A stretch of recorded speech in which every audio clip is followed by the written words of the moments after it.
ನಮಸ್ತೆ ಸ್ನೇಹಿತರೆ, ಇದು ನೆನ್ನೆ ಮಿನಿ ಲಾಗ್. ಇದು ಟೈಮಿಂಗ್ಸ್ ಬಂದು 5:45. ನಾನು ಬೆಳಗ್ಗೆ ಮಾರ್ನಿಂಗ್ ಬೇಗ ಎದ್ದು ಈಚೆಗಡೆ ಬಂದು ಸೂರ್ಯ ನಮಸ್ಕಾರ ಹಾಕಿ, ಹಾಗೆ ನಾನು ಮನೆ ಮುಂದೆ ಒಂದು ತೆಂಗಿನ ಮರ ಇದೆ, ನಮಸ್ಕಾರ ಹಾಕ್ಕೊಂಡು ನಾನು ಮನೆ ಒಳಗಡೆ ಬಂದು ಬೇಗ ಮನೆ ಕೆಲಸ ಎಲ್ಲ ಶುರು ಮಾಡಿಕೊಂಡೆ. ನಮ್ಮ ಯಜಮಾನ್ರದ್ದು ಫಸ್ಟ್ ಶಿಫ್ಟ್ ಇರೋದ್ರಿಂದ ನಾನು 4:45ಗೆಲ್ಲ ಎದ್ದೇಳಬೇಕು. ಎದ್ದು ತಿಂಡಿಗೆಲ್ಲ ರೆಡಿ ಮಾಡಿ ಅವ್ರನ್ನೆಲ್ಲ ಕಳಿಸ್ಕೊಟ್ಟೆ. ಆದಮೇಲೆ ಕಿಚನ್ ಎಲ್ಲ ಕ್ಲೀನ್ ಮಾಡೋಣ ಅಂತ ಪಾತ್ರೆ ಎಲ್ಲ ಬೆಳಗಿ ನಾನು ಆಗಲೇ ನಮ್ಮ ಮನೆಗೆ ಇಷ್ಟೊತ್ತಿಗೆಲ್ಲ ಆಗಲೇ 5:45 ತಿಂಡಿ ರೆಡಿ ಇರಬೇಕು ನಮ್ಮ ಯಜಮಾನ್ರಿಗೆ. ಹಾಗೆ ಸ್ಟವ್ನೆಲ್ಲ ಒರೆಸಿ ಅಡುಗೆ ಮನೆಯನ್ನೆಲ್ಲ ಕ್ಲೀನ್ ಮಾಡಿಕೊಂಡೆ. ನಾನು ತಿಂಡಿ ಆಗಿದ ತಕ್ಷಣ ಕಿಚನ್ ಎಲ್ಲ ಕ್ಲೀನ್ ಮಾಡಿ ಪಾತ್ರೆ ಎಲ್ಲ ಬೆಳಗ್ಬಿಡ್ಬೇಕು, ನಾನು ಕ್ಲೀನ್ ಆಗಿಬಿಡ್ಬೇಕು. ಯಾಕೆ ಅಂತಂದರೆ ತಿರ್ಗಾ ಮತ್ತೆ ಮಗನ್ನ ಕಳಿಸ್ಕೊಡ್ಬೇಕು, ತಿರ್ಗಾ ಮಗಳೇ ಕಳಿಸ್ಬೇಕು. ನೆನ್ನೆ ಗುರುವಾರ ಆಗಿರೋದ್ರಿಂದ ರಾಯರ ಪೂಜೆ, ಬೇಗ ಎಲ್ಲ ಕೆಲಸ ಆಗಬೇಕು ಅಂತೇಳಿ.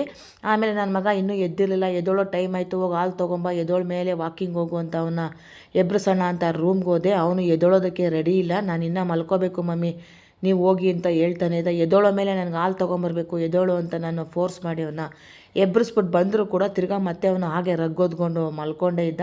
ಸರಿ ಅಂತಂದ್ಬಿಟ್ಟು ನಾನು ಫ್ರೆಶ್ ಅಪ್ ಆಗಿಬಿಟ್ಟು ನನ್ನ ಕೆಲಸ ಎಲ್ಲ ಮುಗೀತು. ಏನಿರೋ ಹಾಲು ತೊಗೊಂಬರೋದು, ಅವ್ನು ವಾಕಿಂಗ್ ಹೋಗೋದಿತ್ತು. ಸರಿ ನಾನು ಫ್ರೆಶ್ ಅಪ್ ಆಗಿಬಿಟ್ಟು ಬಂದು ನಾನು ರಾಯರ ಫೋಟೋಗೆಲ್ಲ ರೆಡಿ ಮಾಡ್ಕೊಳ್ಳೋಣ ಪೂಜೆಗೆಲ್ಲ ಅಂದ್ಬಿಟ್ಟು. ಯಾಕೆ ಅಂತಲೇ ನೆನೆ ಮಾರ್ಗಶಿರ ಅಮಾವಾಸ್ಯೆ ಆಗಿರೋದ್ರಿಂದ ನನಗೆ ಸ್ವಲ್ಪ ಹೊರಗಡೆ ಹೋಗೋದಿತ್ತು, ತುಂಬಾ ಕೆಲಸಗಳಿತ್ತು. ಹಾಗಾಗಿ ನಾನು ರಾಯರಿಗೆಲ್ಲ ಅಲಂಕಾರ ಮಾಡ್ಕೊಳ್ಳೋಣ ಅಂತ ಬಂದೆ. ರಾಯರ ಫೋಟೋನೆಲ್ಲ ಒರೆಸಿ ಗಂಧ ಇಟ್ಕೊಂಡು ರಾಯರಿಗೆ ಪೂಜೆಗೆಲ್ಲ ನಾನು ರೆಡಿ ಮಾಡಿಕೊಂಡೆ. ಗುರುವಾರ ಬಂತು ಅಂತಂದರೆ ರಾಯರಿಗೆ ಪೂಜೆ ಮಾಡಿ ಅಲಂಕಾರ ಮಾಡೋದು ಅಂದರೆ ನನಗೆ ತುಂಬಾ ಇಷ್ಟ.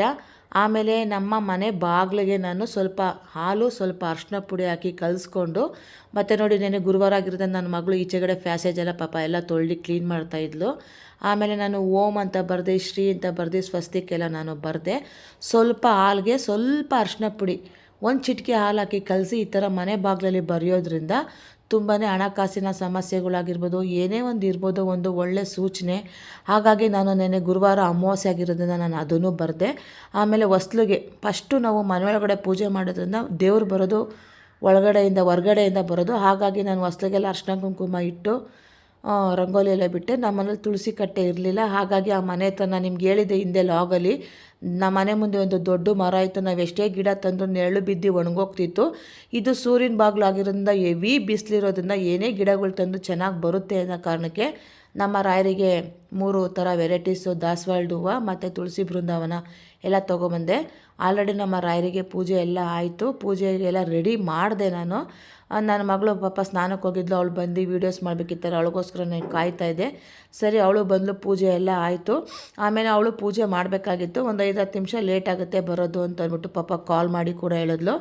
ಪೂಜೆ ಆದಮೇಲೆ ಗುರುವಾರದತ್ತು ಓದೋಕ್ಕೆ ಬರೆಯೋಕ್ಕೆ ಬರದೇ ಇದ್ದವರು ಓಂ ಶ್ರೀ ಗುರು ರಾಘವೇಂದ್ರಾಯ ನಮಃ ಅಂತ ಜಪಮಣಿ ತೊಗೊಂಡು, ಗಂಧಿಗೆ ಅಂಗಡಿಲಿ ಸಿಗುತ್ತೆ, ಜಪಮಾಲೆ ತೊಗೊಂಡು 101 ಸತಿ ಶ್ರೀ ರಾಘವೇಂದ್ರಾಯ ನಮಃ ಅಂತನಾದರೂ ಹೇಳಿ, ಇಲ್ಲ ಓಂ ಶ್ರೀ ಗುರು ರಾಘವೇಂದ್ರಾಯ ನಮಃ ಅಂತನಾದರೂ ಹೇಳಿ.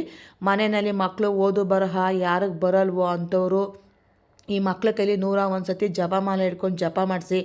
ಇಲ್ಲ ನನಗೆ ಓದೋಕ್ಕೆ ಬರುತ್ತೆ, ಬರೆಯೋಕ್ಕೂ ಬರುತ್ತೆ ಅನ್ನೋರು ಒಂದು ಬುಕ್ ತೊಗೊಂಡು ಶ್ರೀ ರಾಘವೇಂದ್ರಾಯ ನಮಃ ಶ್ರೀ ರಾಘವೇಂದ್ರಾಯ ನಮಃ ಅಂತ ಬರೀರಿ. ನಾನು ಪೂಜೆ ಎಲ್ಲ ಮಾಡಿ ರೂಮ್ಗೆ ಹೋದೆ. ಇಬ್ಬರು ಚೇಷ್ಟೆ ಮಾಡ್ತಾಯಿದ್ರು. ನನ್ನ ಮಗಳು ಕಳಕಾಯಿ ಪರ್ಸೆಗೆ ಹೋಗಿದ್ಲು, ಅದೇನೋ ಕಿವಿಗೆ ಹಾಕ್ಕೊಳ್ಳೋದೇನೋ ತೊಗೊಬಂದಿದ್ಲು, ಅದು ಚಳಿಗೆ ಹಾಕ್ಕೊಳ್ಳೋದು. ಅದ್ರೊಳೊಂದು ಬಟನ್ ಕೊಟ್ಟಿದ್ರು.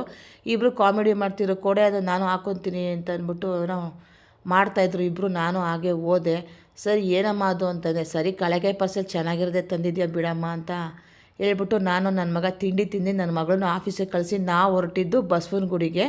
ಏನಪ್ಪ ನೆನ್ನೆ ಎಲ್ಲ ಹೇಳೋ ವೀಡಿಯೋ ಹಾಕಿದ್ದಾಳೆ ಮತ್ತೆ ಬಸವನ ಗುಡಿಗೆ ಹೋಗಿದ್ದಾಳೆ ಅಂತ ಅಂದ್ಕೋಬೇಡಿ. ಬೆಂಗಳೂರಲ್ಲಿ ಒಂದು ರಾಯರ ಮಠ ಇದೆ ಬಸವನ ಗುಡಿಲಿ ಅಂತ ನನಗೆ ಗೊತ್ತೇ ಇರಲಿಲ್ಲ. ನವಮಂತ್ರಾಲಯ ಮಂದಿರ ಮೃತಿಕಾ ಬೃಂದಾವನ ರಾಯರ ಮಠ ಬಸವನ ಗುಡಿಲಿ ಇರೋದು. ಇವರು ನನ್ನ ಫಾಲೋವರ್ಸು ಅಲ್ಲಿ ಸಿಕ್ಕಿ ಮಾತಾಡ್ಸಿದ್ರು. ನನಗಂತೂ ತುಂಬಾ ಖುಷಿ ಆಯಿತು, ಅವರು ಗುರ್ತಿಡ್ದು ನನ್ನ ಮಾತಾಡಿಸಿದ್ದು. ಮತ್ತು ಅಲ್ಲಿ ಬಸವನ ಗುಡಿಲಿ ದೇವಸ್ಥಾನ ತುಂಬಾ ಚೆನ್ನಾಗಿದೆ. ರಾಯರ ಮಠ ಯಾರು ಹೋಗಿಲ್ವೋ ಹೋಗಿ, ಬಸವನ ಗುಡಿಲೇ ಇದೆ ರಾಯರ ಮಠ. ರಾಯರದು ಹೆಸರು ಕೂಡ ಹೇಳಿದ್ವಿ. ಮತ್ತು ಅದೇ ಜಾಗದಲ್ಲೇ ಸ್ವಲ್ಪ ಮುಂದೆ ಬಂದರೆ ಒಂದು ನೋಡ್ರಿ, ಇಲ್ಲಿ ನನ್ನ ಹೆಸರು ತೋರಿಸ್ತಾ ಇದ್ದೀನಿ, ಕೃಷ್ಣನ ದೇವಸ್ಥಾನ. ವೀಡಿಯೋ ಮಾಡೋಕ್ಕೆ ಬಿಟ್ಟಿಲ್ಲ ಇವರು. ವೀಡಿಯೋ ಮಾಡೋಕ್ಕೆ ಬಿಟ್ಟಿದ್ರೆ ಈ ದೇವಸ್ಥಾನ ಎಲ್ಲಿದೆ ಏನು ಅಂತ ತುಂಬ ಫೇಮಸ್ ಆಗಿರ್ತಿತ್ತು. ವೀಡಿಯೋ ಮಾಡೋಕ್ಕೆ ಬಿಟ್ಟಿಲ್ಲ. ನಾನು ಹಂಗೂ ಗೊತ್ತಿಲ್ದಂಗೆ ಮಾಡಿಕೊಂಡೆ. ಗುಹೆ ಥರ ಇದೆ. ಮನಸ್ಸಿಗೆ ಏನಾನ ಬೇಜಾರಾದಾಗ ನೋವಾದಾಗ ಪ್ರಶಾಂತವಾಗಿದೆ. ನೋಡಿ ಇಲ್ಲಿ ಕಾಣಿಸ್ತಾ ಇದೆ ಕೃಷ್ಣ. ಕಿರು ಬೆಳ್ಳಲ್ಲಿ ಕೃಷ್ಣ ಬೆಟ್ಟನ ಹಿಡ್ಕೊಂಡು ನಿಂತಿರೋದು. ಇಷ್ಟು ಮಾತ್ರ ಮಾಡೋದಕ್ಕೆ ಬಿಟ್ಟರು. ಅಲ್ಲಿ ಫೋನು ಕಿತ್ಕೊಂಡ್ಬಿಡ್ತೀವಿ, ವೀಡಿಯೋಸ್ ಯಾರೂ ಮಾಡೋಂಗಿಲ್ಲ. ಅಂದರೆ ಕೃಷ್ಣನ ದೇವಸ್ಥಾನ ಆಗಿರೋದ್ರಿಂದ 2 ಹಸುಗಳ್ನ ಬೇರೆ ಕಟ್ಟಿದ್ರು. ತುಂಬಾ ಚೆನ್ನಾಗಿದೆ. ಕಡಲೆಕಾಯಿ ಪರಿಷೆ ಇವತ್ತು ಲಾಸ್ಟು. ಯಾರು ಹೋಗಿಲ್ವೋ ಕಡಲೆಕಾಯಿ ಪರಿಷೆಗೆ ಯಾರೂ ಮಿಸ್ ಮಾಡ್ಕೊಬೇಡಿ, ದಯವಿಟ್ಟು ಹೋಗಿ. ಇವತ್ತು ಸಂಜೆ ತನಕ ಇದೆ ನೋಡಿ. ನಾನು ದೇವಸ್ಥಾನ ಈಚೆ ಕಡೆಯಿಂದ ತುಂಬ ಎಲ್ಲ ತೋರಿಸಿದ್ದೀನಿ. ತುಂಬಾ ಚೆನ್ನಾಗಿದೆ. ರಾಯರು ಮಠ ಮತ್ತು ಕೃಷ್ಣನ ದೇವಸ್ಥಾನ, 2 ಕೃಷ್ಣನ ದೇವಸ್ಥಾನ ತುಂಬಾ ಚೆನ್ನಾಗಿದೆ. ಒಳಗಡೆ ಗುಹೆ ಥರ ಹೋಗಬೇಕು, ಕತ್ಲು. ಹಾಗೆ ನಾನು ಮೊನ್ನೆ ಕಡಲೆಕಾಯಿ ಪರಿಷೆಗೆ ಹೋದಾಗ ಏನೋ ತೊಗೊಂಡಿರಲಿಲ್ಲ, ಮತ್ತು ಮನೆ ಒಳಗಡೆ ಹಾಕ್ಕೊಂಡು ಓಡಾಡೋದಕ್ಕೆ ಚಪ್ಪಲಿ ಬೇಕಾಗಿತ್ತು. ನನ್ನ ಮಗ ಮಮ್ಮಿ ಮಮ್ಮಿ ಚೆನ್ನಾಗಿದೆ ಅಂತ ಚಪ್ಪಲಿ ತೊಗೊಂಡು ಅಲ್ಲಿಂದ ನಾವು ಹೊರಟ್ವಿ. ಮತ್ತು ಮನೆಗೆ ಒಂದು ಸ್ವಲ್ಪ ಐಟಮ್ ಬೇಕಿತ್ತು. ನಾವು ಏನಪ್ಪ ಅಂತಂದರೆ ದೀಪಾವಳಿಗೆ ನಾವು ಫ್ರಿಜ್ಜು ಮತ್ತು ಸ್ಟವ್ ತೊಗೊಂಡಿದ್ವಿ. ಅದಕ್ಕೆ ಬಂಪರ್ ಆಫರು ಕೂಪನ್ಗಳು ಬಂದಿತ್ತು ಅಂತ ನಮಗೆ ಬಜಾಜಿಂದ ನಮಗೆ ಮೆಸೇಜ್ ಬಂದಿತ್ತು ಮತ್ತು ಕಾಲು ಮಾಡಿದರು. ಸರಿ, ನಮಗೆ ಹೋಗೋದಕ್ಕೆ ಟೈಮಿಂಗ್ ಇರಲಿಲ್ಲ, ಯಾಕೆಂದರೆ ಮನೆ ಶಿಫ್ಟಿಂಗು ಅದು ಇದು ಎಲ್ಲ ಇತ್ತು. ಹಾಗಾಗಿ ನಾನು ತೊಗೊಂಡೋದನ್ನು ಮನೆಗೆ ಬಂದೆ. ನಿನ್ನೆ ಮಾರ್ಗಶಿರ ಅಮಾವಾಸ್ಯೆ ಆಗಿರೋದ್ರಿಂದ ಮನೆಯಲ್ಲಿ ನಾನೇ ದೃಷ್ಟಿ ತಗೊತೀನಿ. ಯಾಕೆ ಅಂತಂದರೆ ಅಲ್ಲಿ ಇಲ್ಲಿ ಹೋಗಿ ತಡೆ ಒರೆಸೋದು ಅದು ಇದು ಮಾಡೋದಕ್ಕಿಂತ ನಾವೇ ಮನೆಯಲ್ಲಿ ನಾವೇ ಮಾಡ್ಕೊಳ್ಳೋದ್ರಿಂದ ತುಂಬ ಒಳ್ಳೆಯದು. ಅಮಾವಾಸ್ಯೆ, ಪೌರ್ಣಮಿ ಮತ್ತು ಭಾನುವಾರ, ಶುಕ್ರವಾರ, ಮಂಗಳವಾರ ನೀವು ಮಾಡಿ ಮನೆಯಲ್ಲಿ ಏನಿಲ್ಲ, ಒಂದು ತೆಂಗಿನಕಾಯಿ ಚಿಪ್ನ ತೊಗೊಂಡು ಒಲೆ ಮೇಲೆ ಗ್ಯಾಸ್ ಮೇಲೆ ಇಟ್ಬಿಟ್ಟು ಚೆನ್ನಾಗಿ ಸುಡಿ. ಅದು ಪೂರ್ತಿ ಸುಟ್ಟೋಗಿ ಕಪ್ಪಾಗಬೇಕು. ಆಮೇಲೆ ಅದನ್ನು ಎತ್ಕೊಂಡು ಅದಕ್ಕೆ ಏಲಕ್ಕಿ ಕಾಯಿ 2 ಹಾಕಿ, 1 ಹಾಕಿ, ಆಮೇಲೆ ಪಲಾವ್ ಎಲೆ, ಆಮೇಲೆ ಗಂಧಿಗೆ ಅಂಗಡಿಲಿ ಸಿಗುತ್ತೆ ಬಿಳಿ ಸಾಸಿವೆ, ಆಮೇಲೆ ಚಕ್ಕೆ, ಲವಂಗ ಮತ್ತು ಒಂದು ಪಚ್ಚ ಕರ್ಪೂರ ಎಲ್ಲ ಹಾಕಿ ನೋಡಿ. ಕೆಂಡ ಈ ಥರ ಪೂರ್ತಿ ಸುಟ್ಟೋಗಬೇಕು. ಸಾಸಿವೆ ಹಾಕಿದ ತಕ್ಷಣ ಚಟಪಟ ಅಂತ ಸಿಡಿಯುತ್ತೆ. ಆಮೇಲೆ ಪಲಾವ್ ಎಲೆ ಎಲ್ಲ ಥರ ಐಟಮ್ಮು ಹಾಕಿ ಅದ್ರ ಮೇಲೆ ಕರ್ಪೂರ ಹಾಕಿ ಒಂದು ಗಡ್ಡಿಗಿರಿದ್ರೆ ಪೂರ್ತಿ ಹತ್ಕೊಳ್ಳುತ್ತೆ. ತುಂಬ ಘಾಟ್ ಹತ್ಕೊಂಡು ತುಂಬ ಸ್ಮೆಲ್ ಬಂತು ಅಂತಲೇ ತುಂಬಾ ದೃಷ್ಟಿಯಾಗಿದೆ ಅಂತ ನಾನು ಇದನ್ನು ಆ ಮನೆಗೆ ಒಂದು ಸತಿ ಮಾಡಿದ್ದೆ. ಏನೂ ಸ್ಮೆಲ್ ಬಂದಿರಲಿಲ್ಲ. ಈ ಮನೆಗಂತೂ ನಿನ್ನೆ ಅರ್ಧ ಗಂಟೆ 1 ಅವರ್ ಆದರೂ ಆ ಸ್ಮೆಲ್ಲು ಫ್ಲೇವರ್ ಹೋಗಲಿಲ್ಲ. ತುಂಬ ಘಾಟ್ ಹತ್ಕೊಂಡ್ಬಿಡ್ತು. ಏನೋ ಒಂದು ಒಲೆಯಲ್ಲಿ ಅಡುಗೆ ಮಾಡಿರೋ ಥರ ಫೀಲಿಂಗ್ ಆಗೋಯ್ತು. ಆ ರೀತಿ ಸ್ಮೆಲ್ ಬಂತು. ಈ ರೀತಿ ಸ್ಮೆಲ್ ಬಂದು ಘಾಟ್ ಹತ್ಕೋತು ಅಂತಲೇ ತುಂಬಾ ದೃಷ್ಟಿಯಾಗಿದೆ ಅಂತ. ಅಡುಗೆ ಮನೆ ಆಗಿರ್ಬೋದು, ಕಿಚನ್ ಆಗಿರ್ಬೋದು, ರೂಮ್ಗಳಿಗಾಗಿರ್ಬೋದು, ಹಾಲ್ಗಾಗಿರ್ಬೋದು, ಮತ್ತು ನಿಮ್ಮ ಮನೆಯಲ್ಲಿ ಯಾರ್ಯಾರಿದ್ದಾರೆ ಎಲ್ಲರೂ ನಿಲ್ಲಿಸಿ ನೀವು ದೃಷ್ಟಿ ತಗೊಳ್ಳಿ.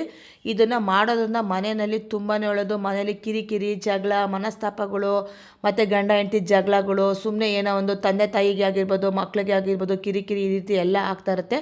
ಹಾಗಾಗಿ ಈ ಅಮಾವಾಸ್ಯೆ ದಿವಸ ನಾವೇ ದೃಷ್ಟಿ ತಗೊಳ್ಳೋದ್ರಿಂದ ತುಂಬಾ ಒಳ್ಳೆಯದು. ದೃಷ್ಟಿ ತೆಗೆದ್ಬಿಟ್ಟು ಮನೆಯಿಂದ ಆಚೆ ತೊಗೊಂಡೋಗಿ ಇಟ್ಬಿಟ್ಟು ಅದನ್ನು ಅಲ್ಲೇ ಹೊಸ್ಲಿಗೆ ಮತ್ತು ಮಾಮೂಲಿ ಹೊಸ್ಲಿಗೆ ಹಿಂಗೆ 3 ಸತಿ ಈ ಥರ 3 ಸತಿ ಎಲ್ಲ ನೀಳಿಸ್ಬಿಟ್ಟು ಹೊಸ್ಲಿಂದ ಆಚೆನೇ ಇಡಿ. ಅದನ್ನು ಮಾರ್ನಿಂಗ್ ಬೆಳಗ್ಗೆ ಬೇಗ ಎದ್ದು ನಿಮ್ಮ ಮನೆಯಲ್ಲಿ ನೆಟ್ಟಿರ್ತಕ್ಕಂತಹ ಗಿಡಕ್ಕೆ ದಯವಿಟ್ಟು ಹಾಕಬೇಡಿ. ಆಚೆಗಡೆ ರೋಡಲ್ಲಿ ಬೆಳೆದಿರ್ತಕ್ಕಂತಹ ಗಿಡಗಳಿಗೆ ಹಾಕಿ. ಇಲ್ಲ ನಮ್ಮ ಮನೆ ಹತ್ರ ಗಿಡ ಇಲ್ಲ ಅಂತ ಅನ್ನೋರು ಹೋಗಿ ಕಸದ್ದು ನಿಮ್ಮ ಮನೇಲಿ ಹೆಂಗೋ ಡಸ್ಟ್ಬಿನ್ ಇರುತ್ತೆ ಡ್ರೈದು, ಅದಕ್ಕೆ ಹಾಕಿ ಅದನ್ನು ಮಾಡಿರ್ತೀರಲ್ಲ ಅದನ್ನು ತೊಳ್ಕೊಬಂದು ಅದನ್ನು ನೀವು ಮನೆಯೊಳಗಡೆ ಇಟ್ಕೊಳ್ಳಿ.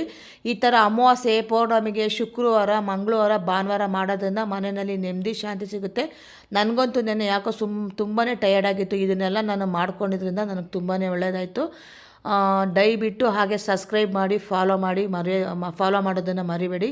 ಎಲ್ರಿಗೂ ಒಳ್ಳೆಯದಾಗಲಿ. ಶ್ರೀಕೃಷ್ಣಾಯ ನಮಃ. ಓಂ ಗುರುಭ್ಯೋ ನಮಃ.